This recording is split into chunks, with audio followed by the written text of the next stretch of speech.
ನಾನು L V Patil, POCSO ನ್ಯಾಯಾಲಯದ public prosecutor, ಸರ್ಕಾರಿ ವಿಶೇಷ ಅಭಿಯೋಜಕರು.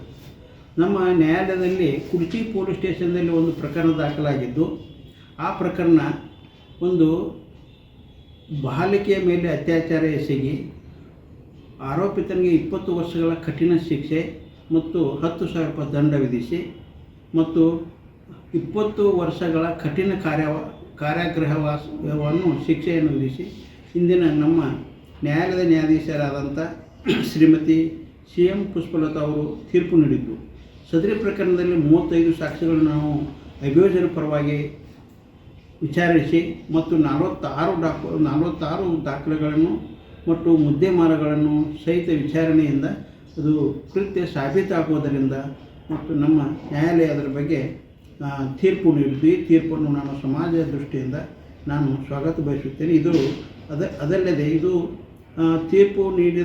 ತೀರ್ಪಿನಲ್ಲಿ ಜಿಲ್ಲಾ ಕಾನೂನು ಪ್ರಾಧಿಕಾರದಿಂದ ನೊಂದ ಬಾಲಕಿಗೆ 1 ಲಕ್ಷ ರೂಪಾಯಿ ಪರಿಹಾರ ಧನವನ್ನು ಕೊಡಬೇಕಂತೇಳಿ ಆದೇಶ ಮಾಡಿದ್ದು ನ್ಯಾಯಾಲಯ.